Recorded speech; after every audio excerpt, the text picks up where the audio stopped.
Shane Cameron, what's the go? Well, I mean, one of the biggest events of all time was actually 10 years ago this year. It changed broadcasting for sport, and that was when Shane Cameron called out David Tua. Can't recall it. Yeah, with big words, and we'll get to hear from the man tonight, but he had an illustrious career. He won just about I think he won more titles than Joseph Parker. He won every regional title that there was to collect outside of the USA. So he won everything. He won the Parba, the Pan Pac, undefeated in the USA for his time up there. He won a major promotional contract with Gary Shaw from HBO, who is still to this day one of the biggest promoters and has more world champions come through his books than anyone else. He went up there and fought on Gary's cards and promoted by Gary. He sparred Mike Tyson. There's a story in that. Of course, he fought David Tua, and we all know that, but there's lots we don't know. Obviously not a great judge of character, though. He had some fine management at certain times in his career, and we'll talk about that because that's probably not been well known for various reasons, and we'll go into that as well. But a very interesting guy, a shepherd from Tiniroto that got his mother to do his homework and found out his straight A's when he was riding on the back of the horse up top, neutering sheep and giving them mountain oysters. So mandatory that we have a sip of sake. I can't do this every week, sake. All right, here's to Shane Cameron. Oh. Radio. Yeah. So how old were you when you moved out of home? Oh, I would have been, because I left school after the first term of the third form. So, Really? So what's that, 12 weeks? I did 12 weeks at high school, and I persuaded mum and dad to put me on correspondence. And they go, oh yeah, okay, yeah. So I went up there, and then I started working for a guy. So I did the correspondence for maybe a month. I said to mum, can you do my schoolwork? I said, I want to go up and work for Mike Sheriff, there's a guy that I work for. Yeah, okay then, yeah. And Dad really didn't really care, mate. He's going to work every day and come home, went to the pub and come home, and that was his routine. We sort of never really seen him, you know, and never really focused on, you know, he was not very educated anyway, you know, so, you know, I thought, oh man, you don't have to be brainy to be a farmer, you know. I thought, shit, you know, you don't have to be able to read or write or anything like that. I was dyslexic and still am dyslexic, you know, so I'm a much better reader now, but like, yeah, it was a struggle, but like, and the thing is, like, confidence in life is, it's all about confidence, you know, like, I was not confident at school, not confident in any academic stuff because I was not good at it, you know, yeah. So then I just did whatever it takes to not be involved in it. Oh, Mum, can I leave school? You know, I think Mum and Dad, and they weren't big on the education side anyway, because they're not very educated, and so it's like anything, you don't want to push yourself. You know, now I push myself into areas where I feel uncomfortable, but I like to challenge myself and grow myself. But at that time, I mean, try and take the easiest road possible.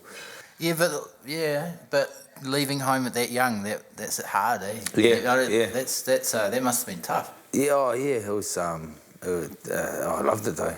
I loved it because I didn't want to be at home. Yeah. You know, I didn't want to be at home, and the guy where I stayed. Well, so the shepherd, like farming, like so that from the age, so when did you get into boxing then? Oh, not till I was at 20. Yeah, just before. So are we on? Are we on? Yeah. Oh, yeah. Awesome. This isn't Mike Tyson's one, mate. There's no weed here, mate. I see the sake there. I was thinking, shit, man, when's the joints coming out? Yeah, lucky I'm not a smoker, so it's all right. Or a sake drinker. But yeah, where were we? We were at the boxing, 20. Yeah, it didn't start till later on, but that's old farm, though, eh? 20 is old for boxing, right? Yeah. Oh yeah. It's sort of pretty really unheard of, you know? So how did you get it? So my grandfather, from a young boy growing up, as we just discussed, farming was my mum and dad lived in the country. They never were fortunate enough to have a farm, but they lived in the area. Dad worked on local farms and that in the area. And I just loved farming, loved horses, loved dogs. So from a young age, I was riding horses. I got my first dog at maybe like 10 years old, a sheepdog, you know, and then you go through a lot of dogs. You know, it's like anything, you need a good team of sheepdogs to make a good day's work. You know, if you've got bad dogs, then it's a pretty shit day at work, you know. So, but I loved it. I put all my energy into everything that I choose to do, you know. And it certainly wasn't schooling at that time, you know. And it never really was, but it was dogs, and that was my goal, you know. Just so I left school officially at 15. But that was after Mum did my correspondence for 3 years. I left school. I went to Lytton High in Gisborne for the first term. Persuaded Mum and Dad to put me on correspondence, and they agreed. And I didn't really do any schoolwork. Mum did my schoolwork, and I worked for Mike Sheriff up the road, which was good. I just loved it. Loved the farming. Just picked up. I could shoot a horse by the time I was 15, and shear a sheep by the time I was 13, and So I knew everything about farming. I'm off a farm, Oh yeah. but I came off the farm and unable to drive a tractor, ride a motorbike, or shoot a gun. Yeah, right. So my father, I'm like the opposite. The opposite. I'm the opposite. My father, I'm sure my father like thought something was really up. He's like this. Did you? So as I'm listening to this, I'm like, I'm a failure. Up in Dargaville, do they have mountain oysters? I know what mountain oysters are. Yeah. Shane was an expert at that, apparently. The old famous mountain. Hey, so from there though, how did you get into at 20? All of a sudden you decided I'm going to go boxing, or what was it? So when I was talking about how important sheepdogs and that are for you, so I worked on 2 big sheep stations, and the last place I worked on, which is in Whitehall, it's sort of 14,500 acres, and I was a shepherd there. Really loved the place. It was good hunting and just everything about farming. It was really remote. It was sort of an hour 20 from Gisborne, so just stay up there for however long. But I went down to the kennel early one morning to let the dogs out of the kennel, and 2 of them one had died and one was nearly dead. They must have eaten some rat poison or something, So I rushed the other one to the vet, and they managed to recover that one. And it was just a turning point, I worked out, man, you get certain turning points in your life where you take different pathways. Yeah. Because my goal and aspirations and all I knew was farming. All I wanted to know, all I wanted to soak up was more farming, more how to be better my horses and better my dogs, and hopefully one day maybe manage and own a farm one day. But so I got to that point, and I opened just a turning point where the dog's done, but I still could do my job. It was a very good dog that had died, and I just switched. I just handed him my notice, gave a month's notice to the manager, Mark Law. He's still there now, and went to England. But I only planned to go there for 6 months, and the reason I went to England was because that's what Kiwis did. I knew a few people that did the OE. It was quite big and very popular, the OE. I didn't even know what OE meant at the time. But it was like, I'm going out on my OE. My mum was like petrified. She's like, I don't think my son knows where the hell he's going. So within a month I'd sold my dogs and farmed some of them out, and sold my horses and sold my truck. And I planned to come back to New Zealand after 6 months, but I went to the UK and partied and went to the Pamplona running with the bulls and had a good time, and then to talk about another turning point, I was watching some boxing on TV. My grandfather used to box back in the 1920s in Wellington, so I was always inspired by listening to his boxing stories. Yeah. When we used to go down there on holiday, but I think, man, I'd love to give that sport a go, man, I'd love to go boxing a go. I was the only brother that was sort of interested in it, I'd love to give it a go, but where we lived in the middle of nowhere, there was nothing there. There was a rugby club that played once a year, so there was nothing there, and went to England. I was watching boxing on TV. It was Prince Nazim Hammer, actually. He was pretty awesome to watch. He was an entertainer.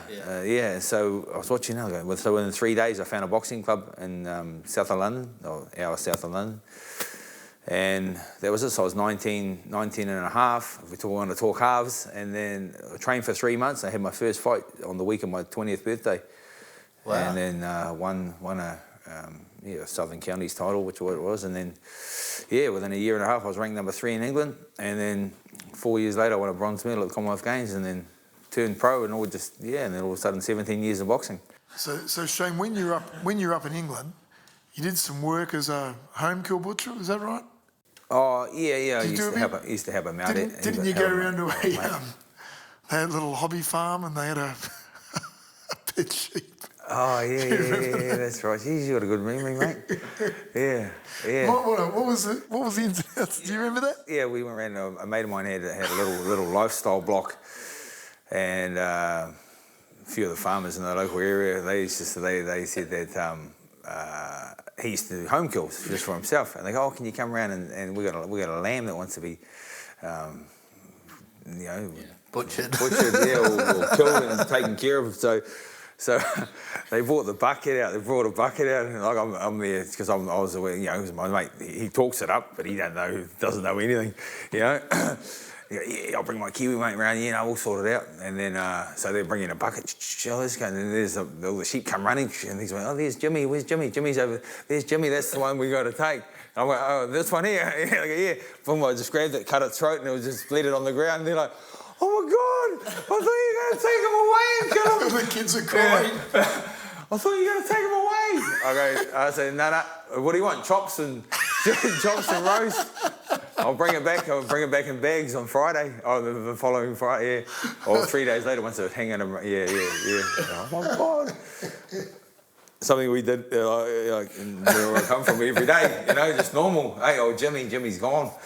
So, learning in England, effectively learning your skills in England, was that an advantage, do you think, in terms of sort of speeding up your process? Or, could you have picked up the same skills, or you know, did you box slightly different because of that versus, say, New Zealand, if you'd learn it here? Yeah, I think that's a good point, actually. It was in England, it's big. You know, it's big. Like, they have a ranking system over there for the amateurs. That's when I said to you before, I was ranked number 3 in England, because, you know, you don't really know your rankings here in New Zealand unless you're number 1. But, you know, they have a full ranking system that comes out in the paper once a month. They have the boxing monthly and stuff. So it's really big. And But the bigger Australia's like that as well, isn't it? yeah, it probably would be. Yeah. And there's a lot of fights. You know, you get a lot of fights. Like, you know, Be some tough English boys, eh? Yeah, there is. Yeah, and different sort of style to here, different style, but it's. Yeah, it was good. I was just so engrossed in it. I just loved it. I went from drinking like 4 or 5 nights a week to like not drinking for like 3 or 6 months at a time. Just loved it. Just trained. I just really, you know, I was really a pro athlete then. If I look at it now, you know, but even though I was still working, I just everything I thought about. You know, even when I was working as a landscape gardener, you know, I'm pushing the wheelbarrow full of concrete, and then I'm stopping them. All I'm thinking about is the boxing, and think, I've got sparring tonight. This is what I need to learn. Yeah. You know, I stop and I start shadowboxing the leaf. There's a leaf on the tree. I'm punching, I'm moving my head and things, and I look across and my boss is looking at me, just nodding and says, hurry up, get over here. Yeah, get over here and have a cup of tea. They love a cup of tea over there. One time my boss, he's like, we're on this job, you know, and you know, working away hard out and thing. I think the lady comes out, and it was when I first started working for him. And he goes, oh, we only just started. Oh, would you boys like a cup of coffee? Hey, I'm thinking, fucking, no, I ain't got time for a cup of coffee, you know? And they all go, yes, gets to me. No, I'm all right. Hey, the lady, okay then, walks away, and then the boss just goes, never, ever turn down a cup of coffee. Even if you don't like it, just tip it on the side, but never, ever refuse one, because they may never ask you again. All right, so I went from there to like, fucking hell, where's our coffee? We just get on the side out. So I look at you, look at that lady. She's not even going to come and offer us a coffee. Hey, you've gone from hard working to lazy. Lazy, and all I worried about was boxing. Let's go. Yeah. So it was. So was there 1 or 2 coaches over? Who was the most influential coach that you had there? Yeah, I had one coach. over there, and old George McKenzie he sort of took me in as a father figure, really. You know, he was really good, and he was just, like Sunday dinners. They were big on their Sunday dinners, and I went around there, and, you know, we'd do training. We just trained every day, and it was really good. Yeah, I think why I love the sport so much is because of, you know, how he got behind me and just backed me all the way, you know. And if I look at it in terms of skill factor and stuff, you know, bless him, but he's not the most skilled coach, and, you know, technique-wise, not very good, but, man, he supported me and just gave me all the support possible, you know, so, yeah, I was ready. Sometimes that's all you need, though, right? It's the right type of influence at the right time, as opposed, because the other bits you can pick up, even off other boxers or other sports people, right? You can sort of like pick bits up once you're into it. You do. You talk about, like, I didn't even know what video analysis was then, but you think I did it all the time. Yeah. You know, I did it all the time. I'm always watching stuff. Like he pushed me hard. I was fit, and he's really behind me and supported me. And man, I was just keen to get to training. But when I'd leave training, I'll be watching fights. I'll go and watch fights, watch tapes. And if I have a fight, try and get some of the video. Then I'll watch. And I'll just pick all the bad stuff that I did. This is what I need to do. This is what I need to do. This is what I got hit with that shot. And, you know, so I didn't even know what video analysis was, but I look back far. I did all that back then, you know, because I wanted to, you know, I didn't have much time really, you know. If you look at it, and my mentality, and it's the same mentality I have with work today, is I want to see how far I can get. Yeah. You know, so with boxing, it was like, let's see how far I can go. Yeah, let's see how far I can go, you know, and that was the same as now. Let's see how much I can achieve. Yeah. And so tell me, like, you came back to New Zealand. So where was that? So was that KL? Where was the? Which was the? No, it was Commonwealth in game? Manchester. Manchester. Yeah. So if we talk about turning points again, I was talking to my brother Rob, my older brother, in England. While I was in England, and he said, "Why don't you come home and qualify for the Commonwealth Games team?" Because I'd been boxing over there for maybe 4 years, and I couldn't make the England team because I wasn't a Kiwi. And then he said that, and I'm going, "Oh, you reckon I could do that?" And he's like, "Yeah." I've talked to him now. He doesn't even know. He just goes, "Oh, I don't know." I just thought it was a great idea, you know. So yeah, within literally a month again, I'd sold my truck. You know, I sold my tools, but like I was working full time for the guy I did the shadow boxing for during the week, pushing the wheelbarrow, but then I did my work on the weekends. But yeah, sold the truck and come home, you know, after 4 years. And I stationed myself in, my brother was living in Levin at the time. Yeah. And he said, there's either Palmerston North or Fielding. You know, I said, which one's closer? He said, oh, Fielding. I said, oh, I'm going there then. So I went to Fielding and got to meet Henry Schuster and trained him. And yeah, so my mentality was like how you touched on about, you know, being in England, you know, think I might have progressed a lot faster as opposed to being in New Zealand. So my mentality coming over here, I'm going to clean up all the New Zealanders. You know, they don't know how to fight. That was just my mentality, you know, because I've been in England fighting over there, you know, they can't match me. So it was, I trained with Henry for 2 weeks, and I'm like, oh, give me a fight, I'll have a fight, you know, I'll fight anyone. And he goes, oh, there's a boy, Lance Bryant, who fought out of Masterton, and he was the number one Oceania champion, just knocked out the Australian number one, Paul Miller, and he was a kingpin, you know. And they go, oh, no one will fight him. Would you want to fight him? I said, yeah, I'll fight him. Yeah, but this is my mentality. You know, I didn't have any respect for, you know, just and I fought him. I beat him good, and you know, so it just set me on my way, you know. And so I was in that qualifying stage, and then my coach, because I was in that weight division really, because I wasn't that big, so I was sitting around. When I fought Lance, would have been 82 kilos. 82 kilos, and I didn't know how to put on weight and to diet or anything like that. So I tried to make light heavy. My coach said to me, Henry, he said to me, I want you to try and make light heavyweight. That'll be better for you. I couldn't make it, and I said to him, if you don't let me go back to heavyweight, you know, I'm going to go back to England. So he let me go to heavyweight, and then that's where my division was really. Where's heavyweight? Where's heavyweight? Yeah, as an amateur, it's heavyweight's only under 91 kilos. Under 91, yeah. So I sat around about heavyweight. 80. Heavyweight, yeah. So down to what? It goes 81 to 91. So that's heavyweight. Yeah, that's the amateur. From 81 to 91. So if you're 82, then your class is heavyweight. So and then if you're 91 plus, well then that's super heavyweight. Yeah. Right. So like Anthony Joshua. Like that's small, quite small weight. Yeah. Yeah, it is. Yeah, it is. So I won the New Zealand heavyweight title at 85 kilos. Right, so you're still giving away 6 kilos. Yeah, I gave away, to a lot bigger boy, but didn't worry me at the time. But and then when I turned pro and got involved with the Warriors and eating creamy rice every day, and I blew right up to 107. But that was good. That's what I needed to do, you know.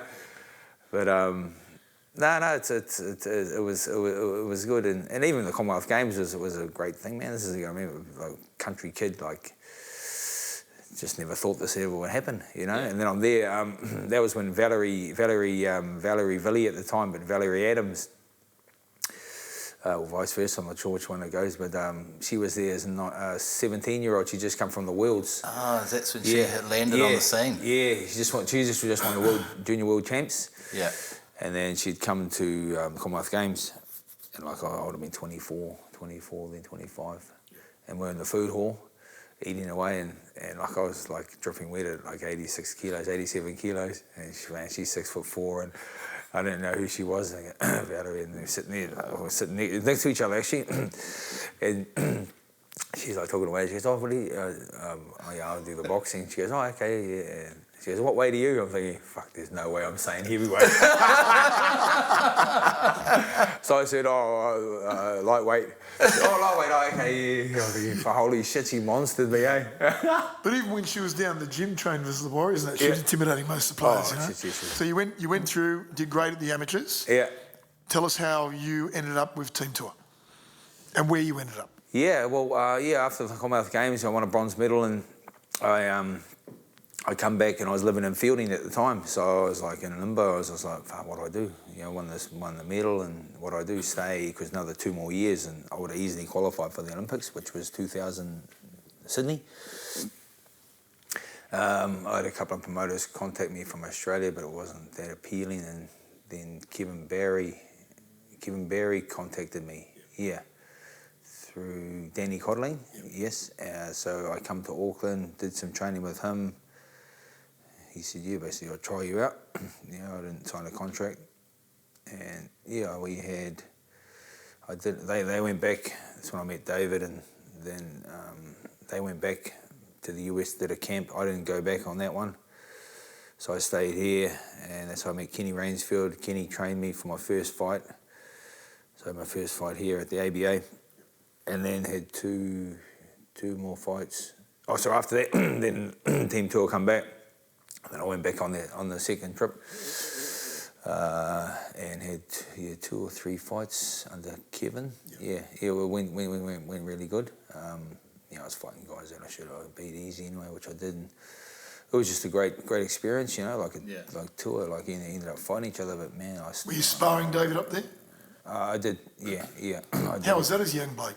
He was world class at the time. That must have been bloody hard. I had a lot of respect for the guy, It's funny how we ended up fighting each other and the banter that went on, but I looked up to the fellow, I still look up to him, man. He's still an inspiration, man. So how, at that time, so he's older than you, right? At that time, how was he ranked? Was that sort of the time? That was after he fought Lewis. Right, okay. Yeah. When he fought Lewis, I hadn't even started boxing. Yeah. I remember watching the. No, I just started boxing. I just wanted to throw a couple of, haymakers in that fight, It's good. I was just like frustrated. It's not that easy. I know. Lewis is just like, one of the greatest of all time. Lewis is one of the greatest of all time. But David was world class still at the time. He was still knocking out great opponents back then. Well, he fought Ruckman. He fought Ruckman for the second time. So obviously you can't talk about what went on between Kevin and David and Marty. Yeah. But you came home before the split. I come home. I come home when we come home, and then good terms. Can you talk about that? Yeah. No, it was good terms. We come home. Everyone was good, and then David. There's rumours David wasn't going to go back. And there was all these rumours going around, and he actually caught up with us and said, "Man, this is not looking good." So where does this guy fit in? Because you had some relationship with him at some point, didn't you? Yeah. So I can actually tell. So did you go from Kevin Barry to Mick Watson? Yeah. Did you need some outside advice on like people, It was more complicated than that. It actually happened. We had Lance Revell. Lance Revell was our boxing trainer.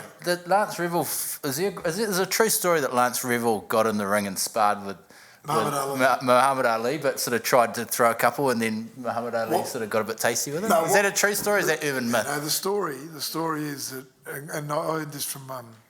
we're getting off-piste. We are, no, it's worth telling the story. Lance told me this story himself. So the story comes from Lance Revell.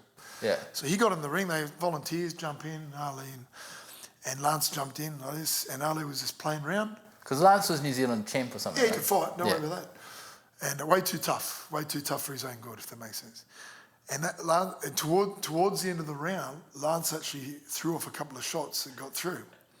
and people in the crowd started yelling out, "He's a pro. He's a pro." Ding. And Lance was trying to get the gloves off as quick as he could to get out of there. Ali had cottoned on and started yelling, "One more round, champ. One more round." He's trying to get the gloves on. They're trying to keep the gloves on. So he got one more round. Ali only hit him with his jab. Lance said, "I didn't see it coming," and he kept calling him champ all the way through the round. "Oh, you're going good, champ. You're looking good, champ. Hey, you're the champ." Pa. Lance told me that story and said, you know, he could have towed me up. But I'll tell you now, I mean, we've all got an opinion of Lance Rowell. It's a shame. He did great things for the sport. He could have, if he would have played ball with us all a little more, he would have done more things. But back to Shane Cameron. I was actually wandering through a supermarket. Lance Rowell was our boxing coach, was on an alternative cross-training coaching. This is when you were at the Warriors. At the Warriors. And, the boys complained because he'd be getting them to belt each other 2 days out from a game and stuff, and full contact and all this. And they're like, "What are you doing? I'm playing footy." So you got Ali Al-Tidi and players like that wanting to do this. Lance has got them on their knees punching the shit out of each other. So Daniels came to me and said, no, it's not going to work.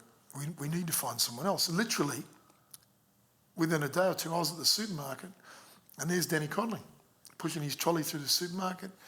"What are you doing?" I knew him from Philadelphia and from Team Tua. "I'm back, and I'm looking for a job." And I'm like, "You got a new job? Welcome to the Warriors."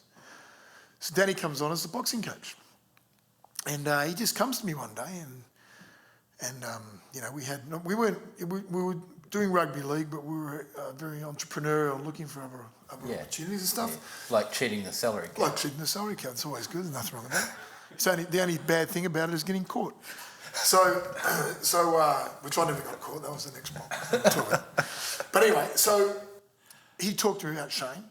And it's interesting Shane says that, because we used to do, Shane and I would do a lot of video together. We lived on, that was our bread and butter, was video. We do frame by frame and we talk. It was just amazing. And so he showed me Shane, and I was like, wow, that's really interesting. I grew up in boxing in Australia, a new sport, but it was beyond that. I was looking at a new event, which meant a new broadcast, which meant Cullen Sports grows again as an entertainment opportunity, and we can help a young guy achieve his dreams. Yeah. So I talked to the boss, and we signed Shane, and we thought we'd learn together. See, I remember that time, because I must have still been playing cricket. Because I remember it was like, because he was like the mafioso, where he tried to project, I'm the boss of the Warriors, and I've got my grey skivvy on, and I'm like, I work out at the gym, I'm fitter than my team. And then your crowd turned up, and it was like, I just remember looking across the fence from the cricket side and going, who do these guys think they are? It's like gangsters and mafia. It was like, but it was always an entertaining game at the Warriors box. It was like, shit, look at all these famous faces. But was he any good? Yeah, I just want to touch on that. It's like when I come back from the team tour falling apart, and I found myself in limbo again. Thinking, shit, man, I don't have a promoter. I don't have any fights booked. I fought in Christchurch, and just before I fought in Christchurch was Danny Cotter rang me up, and he said that Mick Watson wants to have a meeting with me. So that's the best thing that ever happened to me, to be honest. I come to Auckland, and everything that Mick said he'd do, he done it. He achieved it, and gave me more than what he ever offered. So it was set me up. Set me up in terms of where my career is going, in terms of strategic planning, video analysis. Let's plan for this guy who we're fighting, bringing in sparring partners from from the US, and man, like the sparring was a lot harder than the fights, and so which is good, and that's how it needs to be, and I've learned that way, and so I wouldn't have achieved what I achieved if it wasn't for Mick Watson, for him bringing me on board, and giving me the opportunity. I would have been still down in fielding, maybe pruning trees or something, So So I never forget. I never forget what Mick did with me and did for me. Good And, on you, mate. It's nice. and that was really good. It was a great experience, man. I was, been involved with the Warriors.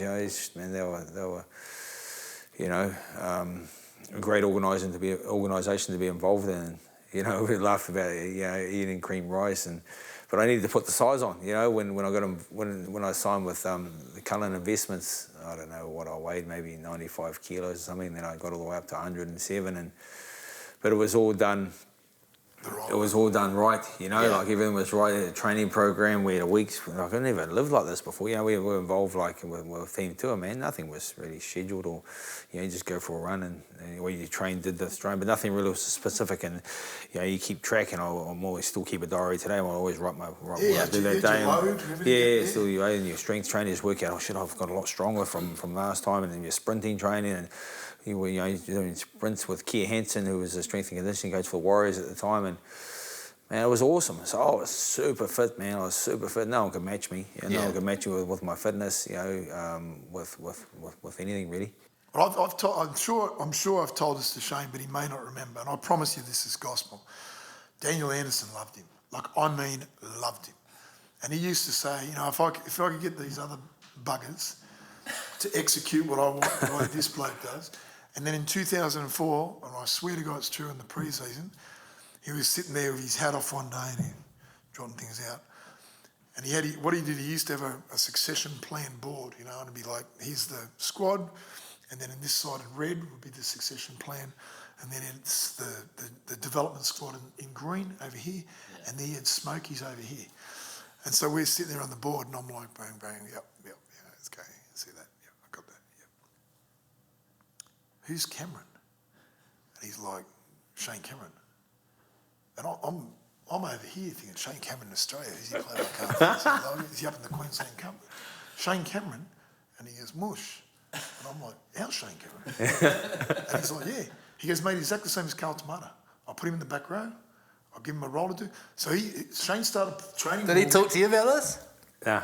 So I promise you, at the end of 2004, and especially with the season we had, if Daniel Anderson had stayed with the Warriors, I will bet my bottom dollar that Shane would have made his debut for the Warriors. That's fact. He loved him because Daniel's a technical coach. Like Carl Tomato, I mean, you're probably better than... No offence, Carl. Shane's probably...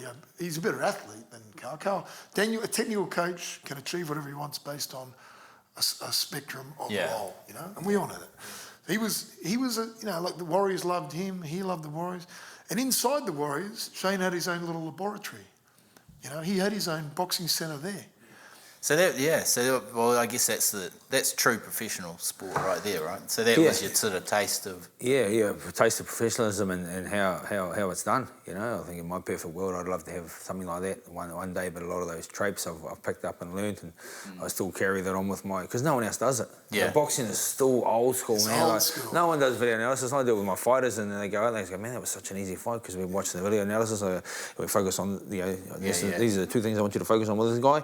Other than that, I want you to focus on just doing what you do best, We'd have a matchmaker say to us, you guys can win the pub, or you can win the Commonwealth, some title out of it. You got first a lot of money to go for that.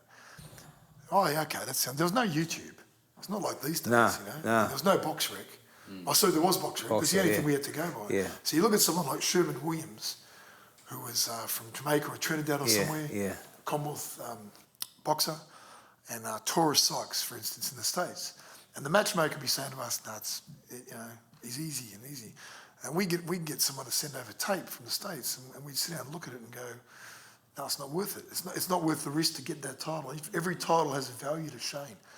And, that's a whole other story, but I actually never, the whole time I had Shane, I never watched his fight. I never watched him fight once.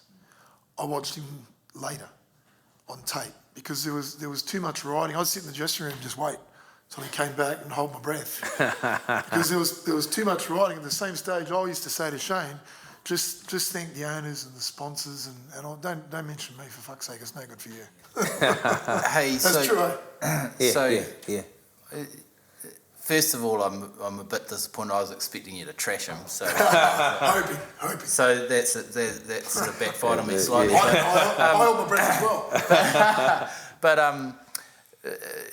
but the biggest thing, I was obviously aware of you as most of New Zealand was, but the real moment that you sort of came, I guess, into the brightest lights, and I think am I right in saying it was the first ever pay-per-view? Was it am I right in saying that? Yeah. Was it the first ever pay-per-view when you fought David Tua? Was that the first ever fight? It was the first ever pay-per-view, that's right. That's right. But what happened? It was because it was massive, right? It was. Because here's the thing, because I was a bit of a sledger in cricket. So cricket's a weird sport. Yeah. In that you can sort of say what you want to someone and they can't hit you. Yeah. or except the bowler can try and hit you, Right. But yeah. I always remember talking to a rugby player, and he was like, mate, you couldn't get away with saying that on a footy field. Really? And I was like, yeah, probably a good lesson in that. But I remember that the thing I remember about that fight with David Tua is, you came out hot at one of the press conferences and sort of basically, it took, I can't remember what you said, but it was basically like, affronted him, on some level. And I just remember watching it, being interested in the fight. And then all of a sudden, and I don't know how far out from the fight it was, but I just remember this sensation of like this fight just went from here to sort of here, in intensity. And I remember like the whole of New Zealand logging into this fight. And I think it was a combination of first ever pay-per-view, first ever, these two really good Kiwi boxers are meeting, and then the sort of someone's ignited the flame. Every biggest fight in the world that happens is civil war, right? It happens at their own country. So they're the biggest pay-per-view events in the world. All happen country versus country. And it had that sensation, right? It was, but like, can you tell us, did you feel, because whenever I sledged on a cricket field, there's a certain point where once it's out, you can't put it back in. But did you have the sense that when you said it, did you realise how big of it, No, I didn't. Did you just think it was part of the build-up? Yeah, it was just part of the build-up. And I remember Higgins, might have been John McRae or David Higgins. They were in business at the time with Duco. So I'm not sure which one of them said. And they just said that. But I called him out after Christchurch, when I fought in Christchurch, fought at Cal Stadium there. Yeah, that's right. And I knocked out the South African champ. And so it was just part of the journey in terms of, and always confident, always confident that I'm going to beat David, beat anyone, so it was, I was going to knock him out, which I did, and then call David Tua out. But I knew it wouldn't happen straight away because David was in limbo at the time. He had poor bugger going through all this, that's right, all this lawyer stuff, and he'd been in limbo for a couple of years, and I was ranked number 6 in the world as a heavyweight, so, then I called him out. No, I wasn't ranked number 6 at the time, but when I called him out, and then he didn't respond, and nothing really happened, so we came over to banter for a bit, and then we just tie-hoed and we just focused on our own journey, And then I become ranked number 6, and then I looked in the paper one morning, or someone told me it was in the paper, that he'd, after however long, he'd called me out, So then it become banter then, and it was weird because we got on all right when we were in the States, We never really. But it was, so, and then it's just stupid, man. I just think, shit, it was just, and then David Higgins or John McRae, I'm not sure which one it was, said, I talked the fight up, you already talked the fight up, get it going. I think, okay, then, sweet, let's go going. But really, I think back now, I go, why did I do that? I didn't get any more money, I should have said, okay, if I do that, I want some more money, But I just didn't care. Man, I'm going to go, I'm going to win, I'll knock him out, Got nasty, got nasty. Yeah, it got nasty, and then, it was become it was meant to be strictly business, but it become personal. Yeah, it got nasty. It become personal, and shit. But that's just how it was, and it was a fight like when it finally happened, and it got postponed actually because I broke my hand in Gisborne, so I got it broken in 3 places here. So I took a bone graft from here and fused it in here, and that's the worst thing the doctor ever done because I can't open my fingers now or then. Jesus. So it was just like, that is munted. Yeah, it is munted. Yeah, I don't make excuses, but I didn't really use my right hand the whole camp. fighting David, and Kenny's like going, we need to pull the fight. I go, no. But in my head, I think I'll beat him with one punch. I'll still win. It didn't bloody happen, did it? Bugger got me with his famous left hook, but you learn. It's hindsight's a good thing, but at the same time, the damage has already happened, and Slow down, learn. big fella. You got to remember, we don't box. Yeah. Okay.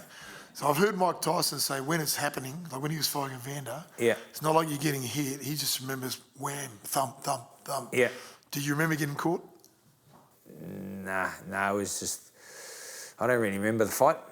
Like I think when I spoke at the school, I don't really know what had happened till I watched the replay. I don't know what I got caught with. I don't remember going back to the corner for the end of the first round. Yeah, I just don't remember nothing. What do you remember? When was the earliest memory? I don't remember. Being in the change room. Really? Yeah, being in the change room, getting my hands wrapped and just thinking, man, I feel good. But it was weird because I trained myself not to get nervous. I used to get all nervous, like everyone does. I didn't know, I think everyone gets nervous. I'm like, I hate this feeling. But I don't know how I trained myself, and then I just wasn't nervous. I was just not nervous for the biggest fight of my career. One of the biggest fights of my career, I didn't get nervous. So when you're not nervous, that means you don't respect your opponent. And I went out there just too blasé, too relaxed. And then I look back now, like, for nerves, it fucking keeps you on your edge. You're sharp and you're ready to go. When you're relaxed, you're like, I remember being I do remember in the ring. Yes, I'm in the ring and I'm looking at him. I'm just so nervous. I'm just not even nervous. I'm just so relaxed. I'm just like fucking like half asleep. Yeah. For a massive fight like that, I'm half asleep. I can see why he caught me. So I'm just, boom. So it's and I've said to David like I go, man, I remember because I remember certain things, and I remember when we were in Vegas together, and he said because I was fighting this an Indian guy, actually, native Indian guy in Lake Tahoe, and he wasn't much of a fighter. He goes, don't worry about him. He goes, make sure you respect them, Shane. Always respect your opponents. Always respect your opponents. All you need is one punch in the heavyweight division. Yeah. Years later, I should have taken his advice. You know what I mean? Have you guys ever talked about it? Yeah. Really? Yeah, we've talked about it. Because I've seen you at events now, you're brothers. Yeah, no, we're close. After many years, and it took me I've said to him, it took me 7 years to get over it. How did you connect, but? It took me 7 years to get over it because getting over it in terms of I was just so gutted with how I performed and how I got caught and how people bring it up. The people bring it up and the trash talking. I think fuck, I'm just embarrassed. It took me a long time. And then I was mowing the lawns one day and I just said, man, I need to reach out to David. I said, man, I'd love you and Helen to come around for dinner one night. And he goes, yeah, okay, that'll be cool. So we got in the garage in the man cave and we started drinking tequila, and it was so good. It was such a good night. Yeah, we started talking and I was just with some of the things. He goes, man. He goes, shit, man, you know what I was worried about with you, Shane? You know what I was worried about? I said, what's that, Dave? He goes, your body shots, man, your body shots. I go, well, fuck, you didn't let me throw any of them. You didn't let me throw any of them. Yeah. Yeah, he goes, man, you know what? I'm glad I knocked you out early. He goes, because I knew if it would come to round 6, round 7, you would have beat me up. Yeah, because I knew that's where Kenny my strengths were. Rainsfield, who's a great mate of yours. Yeah. And also was your manager and, I don't know, mentor, mate, all-round mate. Yeah. So he clashed with David as well, and now he's mates. The whole family's recovered. Yeah, we all had we invited, we went to my place, and then another time we went to Kenny and Danya's, which was... Yeah, it's cool. It's where sport's supposed to be. Yeah. It took 10 years or whatever it was, nearly, I had my own, I can appreciate how you felt. I got hit for 6 off the last ball of an over once to lose the match for New Zealand. Terrible feeling, you just walk off. And I felt terrible, you have to pick yourself up next game, go out and try and overcome it, right? But it stays there for a long, long time. It dings you, But I had an instance. I was on a plane with my wife and we were flying somewhere after I retired. Yeah. And a bunch of young volleyballers from some school, they're going over to play Australia or wherever we're going. Yeah. And this young volleyballer walks past the thing and all these guys are going, oh, it's Dion Nash or whatever. And then this one guy walks past and goes, Dion Nash. And then he goes, you fucking loser, like, you know, getting 6 off the last ball or whatever, and you basically referenced directly that event. And I just looked at this guy, and he would have been 18, 17, you know, still at school. Yeah. And it's one of those things where you just like, it all comes back to you, you know, because it's like I'd been retired for probably 4 or 5 years at the time, and you just got all you can do, you know, is think, you know, that guy's the loser, you know, that guy's gonna, but who carries that around? But it's one of those things that you must have had so many times, because you beat yourself up yourself so much, right? Just walking out in public, you know, you have that thing. But so how cathartic was that, you know, 7 years later? But that must just felt like a relief, eh? Just to catch up with him. And I suppose just time just sorted that out, you know, and then people stopped, because it just took so long, because it was still fresh in people's minds, you know, and a lot of, you know, Tua supporters, wherever I'd go, you know, like, you know, I'm just going, Tua, you know, all that sort of thing. Ciao, you know, so it was funny, you know, but not really, not one person come up to me and said, you got knocked that fuck out by Tua or anything like that, you know. It was they'd have to have pretty big balls to do that. You know, because I probably wouldn't have responded that good. But, it's funny, but but you just know by them saying those words, that's enough to just go, fuck, man. It puts me, you know, just like brings me down. And did that like, that must have been heavy to deal with? Did you sort of like, how would it? Yeah, and it's only just sort of, you know, since I got to know David, you know, personally, and more, it's sort of eased it, and then the stuff that we've done on social and stuff like that, it's just, I think people have just relaxed about it now, you know. So I think time heals. Yeah, time heals. Time heals.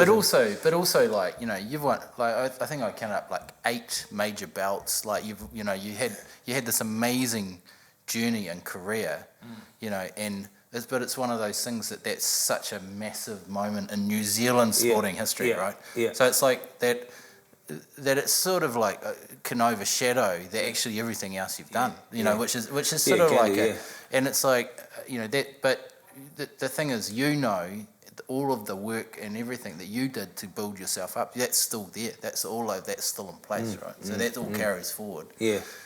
And it's like, but it's, I mean, I think, you know, New Zealand history with that fight, that's part of New Zealand history. It is now. And you know, you're on the wrong side. It changed the landscape, there's no doubt about it. But it also sort of like for Tua as well, like, you know, it was like just this sort of like magic of him as well. I think I think we realised how amazing he was, right? You know. Yeah. So Shane gave me his place back in history again. You know? Yeah. But it's funny, we had quite a lot of, you know, good support people. A lot of them never get mentioned. There was this little fella that was at the Warriors a long time. Very good guy. He used to run around at Shane's beck and call, and his name was Don Mann. And Donnie would just do whatever he was told, you know. Just go and get you get every shit job in the world. You go. Don's an ex-cop, mate. So you better be careful what you say here. No. Don's our man. There's no doubt about it. Yeah. But along the way, there's obviously we were doing a lot of stuff, and Don would get all the phone calls. He was screening all the phone calls. And there was a good trainer. I'm pretty sure he's won a world title with Danny Green. His name's Angelo Hyder. And Angelo Hyder got a phone call from Jeff Fennick. And Jeff Fennick was up there training Mike Tyson. And it was really his last roll of the dice. He got a real couple of shock decisions, but one against the Commonwealth champion named Danny Williams. He had Danny Williams knocked all around the ring, and Danny Williams came back and lasted the Tyson barrage and then knocked Mike out. So this was Mike's last big roll of the dice, you know, to re-inflame the career. And he was just belting the sparring partners up there, and no one wanted to fight him. And they had Big Bob Morovic, who was up there, not known for being the most brave man on a bad day. You know, Shane's knocked him out, but good man, Bob. We all love Bob. He was part of our camp for a long time. Yeah.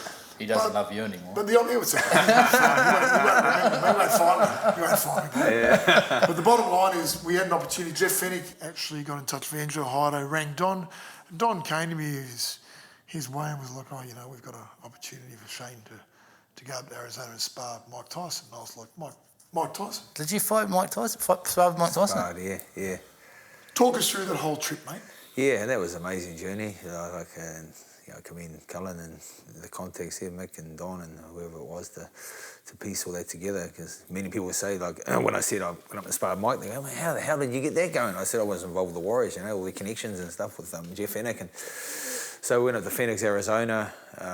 That was amazing experience.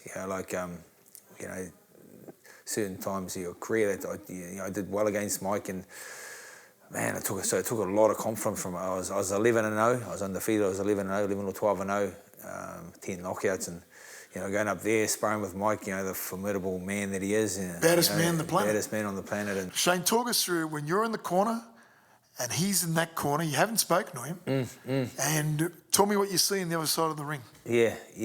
I would just. Hang on, so you haven't spoken, so you don't speak, you just jump up, you haven't spoken, he's I boxing in the corner, you're just the guy out in the shed, and then you put the gloves on, and then you're in the ring.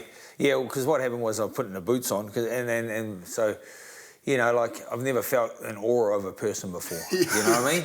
So, It's Mike Tyson. and I'm putting my shoes on, and the gym is dark, and all his coaches and there, all the cameras are there. All the cameras are waiting for him. Like wherever he went, the cameras are fucking thing, and they're waiting for him. And then all I hear is like, "You allowed to swear on this?" And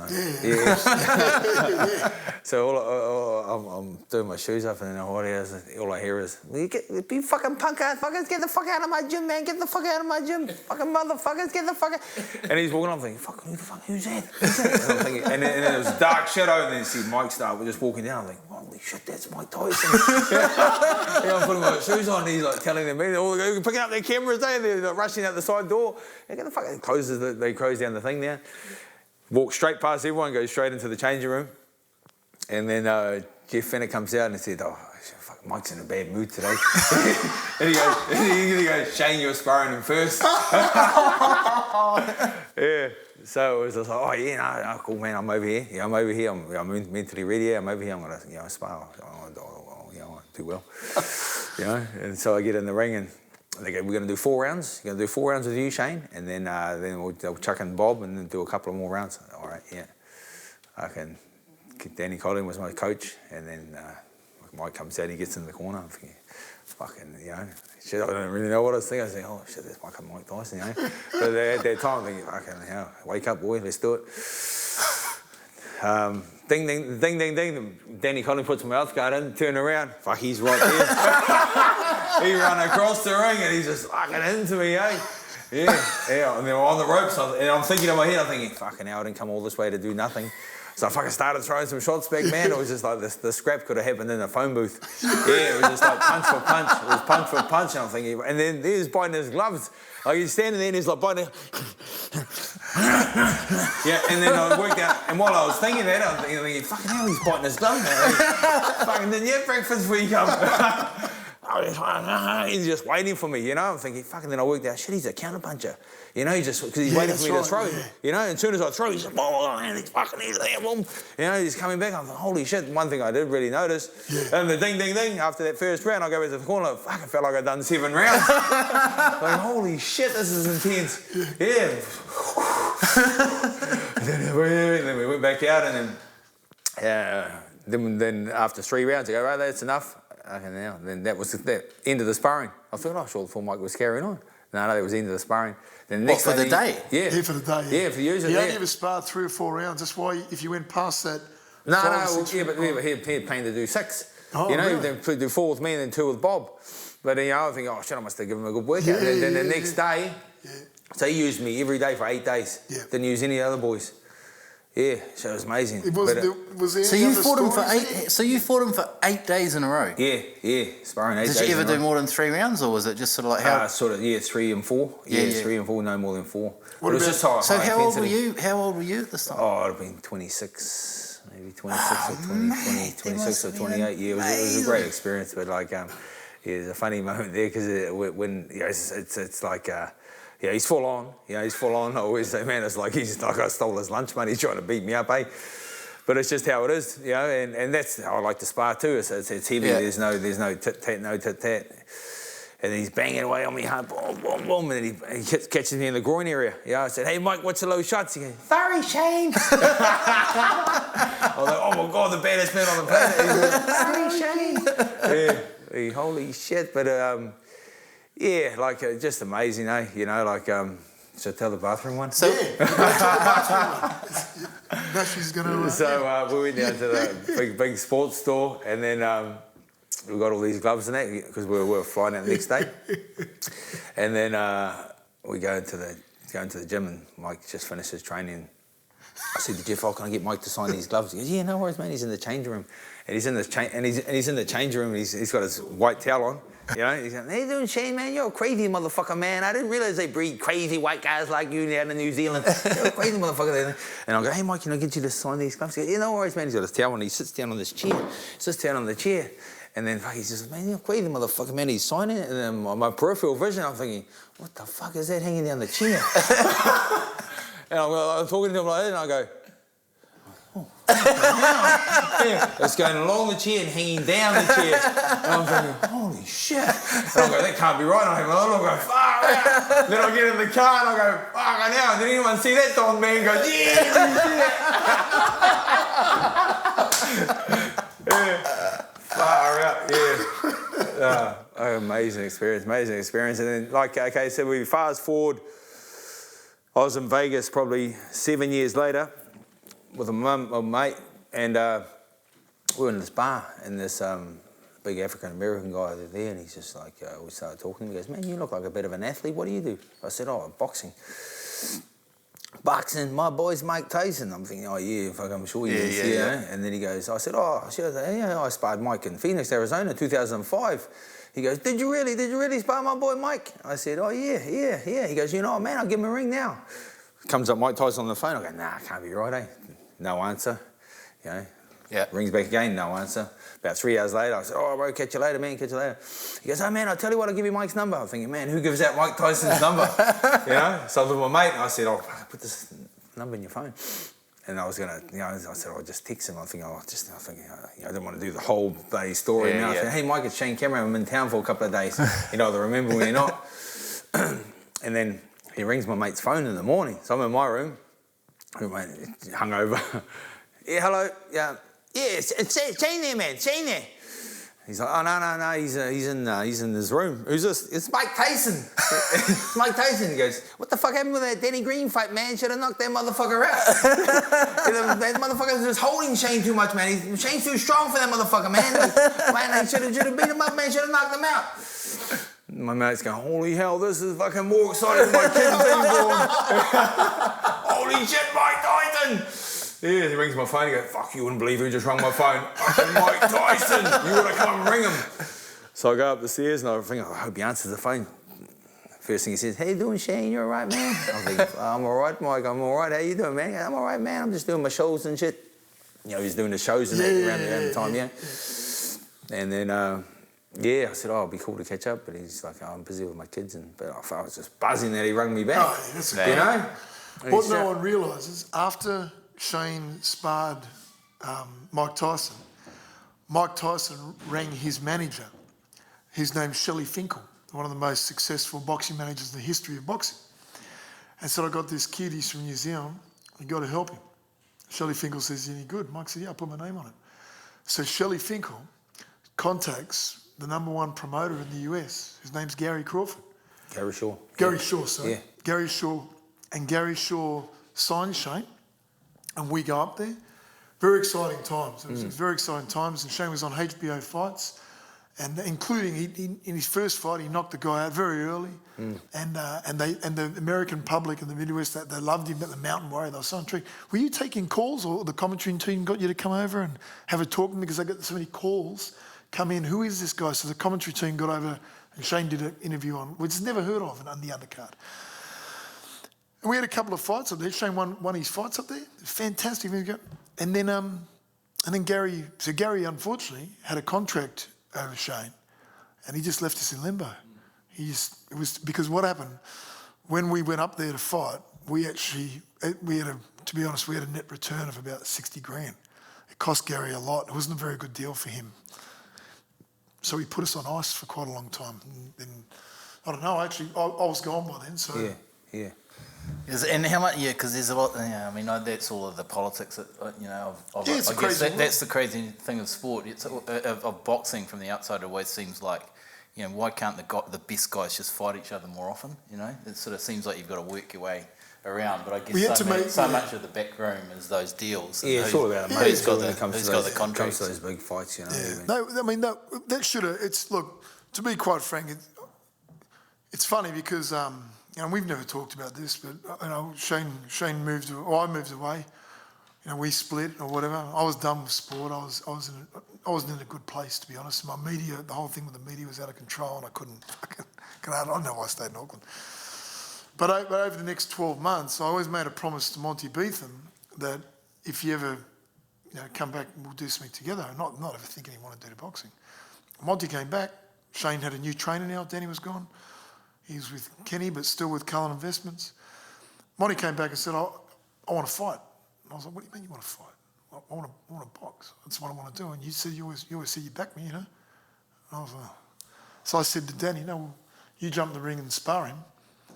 And if he's any good, shit, I'm man of my word, we'll do it. So he jumped in the ring and sparred Monty and said, yeah, he's good. So suddenly Danny and Monty, and we went off this journey. But the whole thing about that story was I became a promoter more than a manager.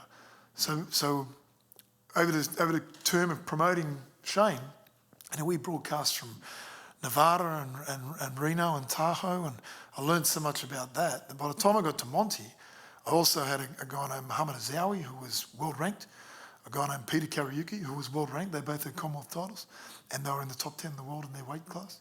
An up-and-comer called Steve Jeremiah, who could have been a bit more than what he was. During that time, like Monty and Shane and David and everyone would, because we're a very small country, if it would have come together, I actually think Shane would have fought.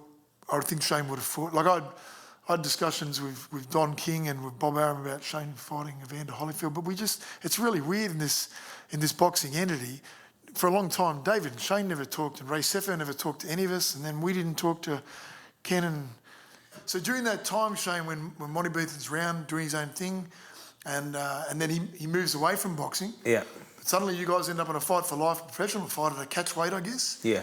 And as an outsider, you were bending him over the ropes. I don't know if you're getting a bonus to knock him out or not, but you guys, the Warriors, were like that. Yeah.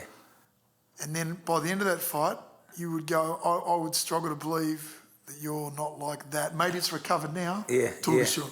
Yeah, it's... Something happened in the ring that night, there's no doubt. Oh, yeah, there was a lot of banter coming from Monty's side, like Monty's Don't side. let him tell you what happened. There's a lot of banter coming from Monty's side. And it was a strictly business one, the same thing, but then inside the ring, I did get a bit annoyed with Monty, how he conducted himself, but because it was a charity fight, but it was still a pro fight, but it was 6 2-minute rounds, which is not a pro fight, 6 2-minute rounds, Right. it's normally 6 threes. Yeah, but at that time I was fighting 12 rounders, so it was coming back, and it was a different sort of style. We used 16-ounce gloves as opposed to 10s. But I had to live the play. Yeah, Monty, man, like he's a great athlete. I take nothing away from him. Just tremendous athlete, and he stayed away from me anyway. He's just a bit cheeky bugger, and then he'd run away. I think he stay there. But Was there a bonus? Nah. Oh, there was a promoted bonus of, I can't remember what it was. Yeah. 50 grand? Yeah. Nah, well, for He's just catching up. He's just catching up on gossip. No. He just wants the gossip. It's worth talking about because might have been 10 grand bonus. I don't know. Yeah, okay. Might have been 10. Hang on, so you got a bonus if you knocked Monty out? Yeah. Was that a true thing? It was. Yeah, I think it was promoted. No, there was something. Did Monty get a bonus? Was there a bonus for Monty if he beat you or knocked you Yeah, out? it would have been. Yeah, no doubt. Yeah. If he survived. Yeah. But and what were the words for the banner? Do you remember? No, I don't remember. He hit you when you were in the referee had hold of you both? Yeah, might have done. I struggle to remember all of my fights, any of my fights, like so. But he's a great bloke. Yeah, you were great mates. Yeah. No, we still get on well now, Nice. Yeah. That's sport, right? It is sport, it's just what happens in the ring, stays in the ring, but sometimes it can stay with you a little bit longer, just like, there's that saying, you're only as good as your last fight or match or whatever like that, but like, when you talk about your incidents, it wasn't the case, you come back and you still hold on to it. It's like I come back and fought Monty Barrett, who beat David. that was the closest victory I could get of beating David, you know, by beating the man that beat the man, you know. I knocked him out in 4 rounds, but it still wasn't that beating It's not David. enough. No, it's it not still enough. wasn't that beating David. And when we talked, and he goes, shit, man, I was hoping you wouldn't ask for a rematch.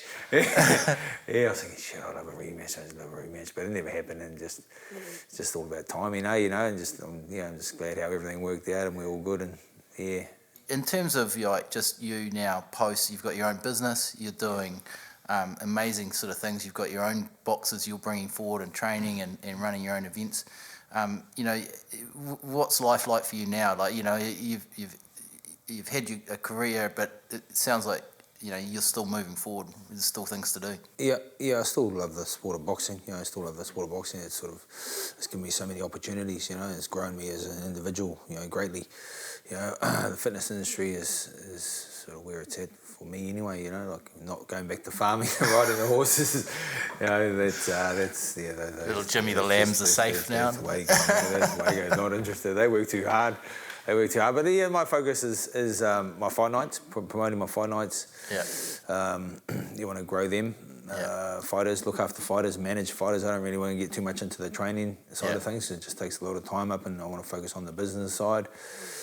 And I've started up a boxing brand, Counterpunch. So that's from boxing reps to boxing rings and everything. We've got sort of 80 SKUs at the moment. So and so that's a fresh business, and it's got some good legs, but it just it's getting to understand the marketing and digital marketing and Google AdWords and all that sort of stuff, and getting the brand out there. It's like you can't sell a secret, So that's all new to me, and it's they go, what, meet with people, they go, what's your marketing budget? I said, I don't have one, so it's just working out all those sort of things. We need to find a budget for it, otherwise, so it's all new stuff, manufacturing of goods, and, I never thought I'd enter into that area, it's pretty cool, you're developing this product that you've come up with a name and you've designed it, and all of a sudden it lands, and then you trial these things, and some things don't work and some things do, and it's pretty cool. It's really exciting for me, and I don't really know where it's going to go, but I just keep working hard at it, and we'll just see what happens, But I'm